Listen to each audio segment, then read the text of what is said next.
Hey everyone, welcome back. Happy Friday. The week is going well.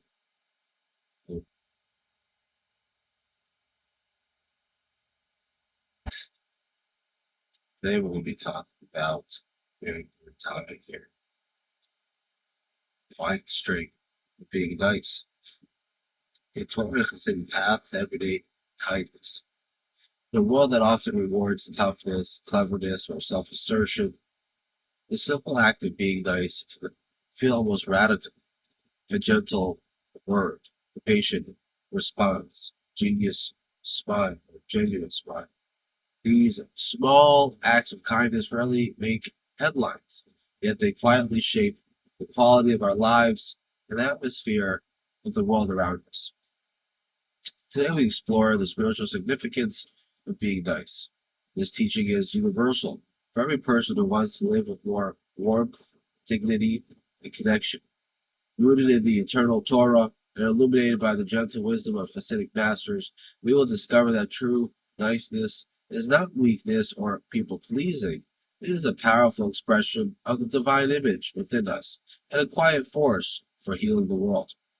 The Torah places extraordinary value on kindness. From the very beginning, God models loving kindness by clothing Adam and Eve after their failure and by continually guiding a stubborn people with patience.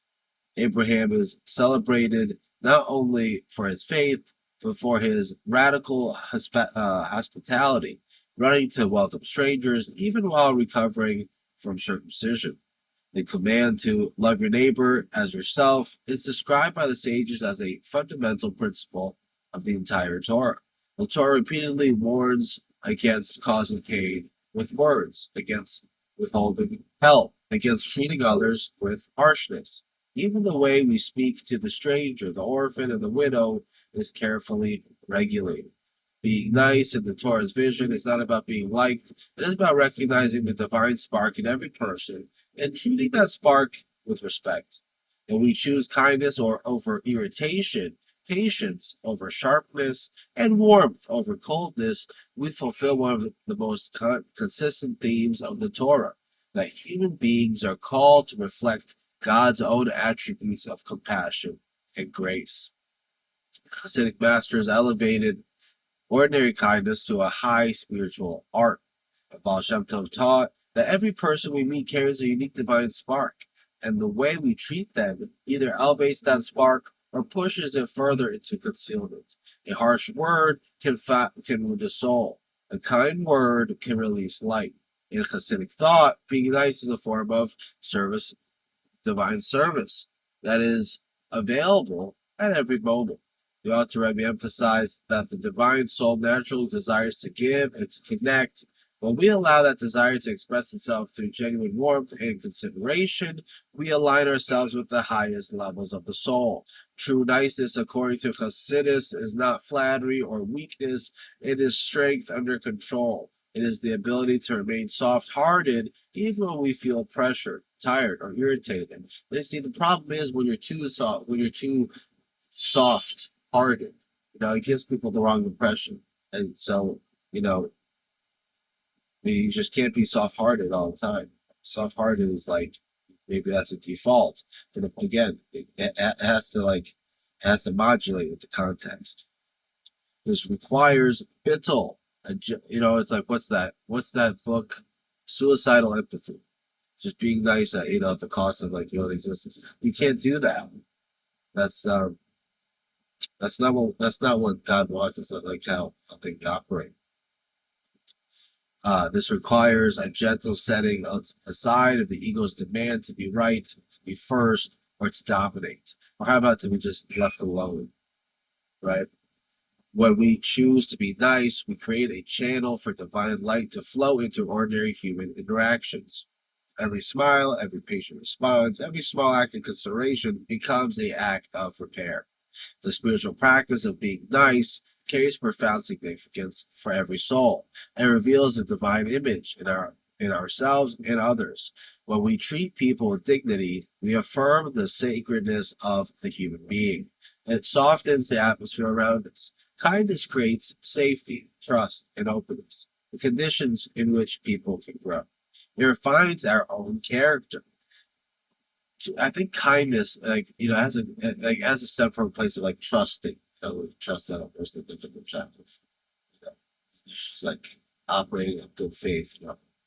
I think that it's easiest to be kind then. I don't think it makes sense to be kind to someone with distrust, right? So like I don't know, a lot of this stuff is very contextual.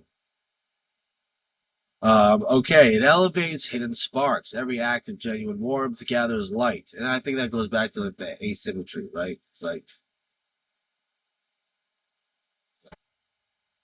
it elevates hidden sparks. Every act of genuine warmth gathers light that would otherwise remain trapped in tension or indifference. It prepares the world for greater harmony. Small, consistent kindnesses are the building blocks of a more peaceful reality. I think that's true. I think that's true. How can we practice this in daily life? Start with the face. Offer a genuine smile and warm greeting, even when you don't feel like it. Slow down your reactions. When irritated, pause for one breath before responding. Speak gently. Choose words that leave the other person feeling respected rather than diminished. Notice the invisible people, the cashier, the delivery driver, the quiet coworker. Treat them with the same dignity you would show someone important. Give the benefit of the doubt. Assume good intentions whenever possible. Practice quiet generosity. Small and noticed acts of kindness often carry the most spiritual weight. The spiritual path of being nice is one of the simplest and most powerful ways we can serve God and heal the world. It requires no special talent, only a willing heart and the decision to treat every person as a bearer of divine light. This week, choose one relationship or one daily interaction where you will practice greater niceness. Notice how it softens both you and the space around you.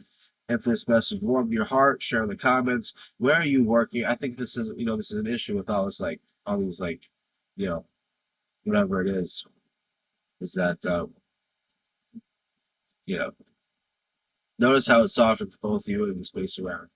If this message warmed your heart, share in the comments. Where are you working to bring more genuine kindness into your life?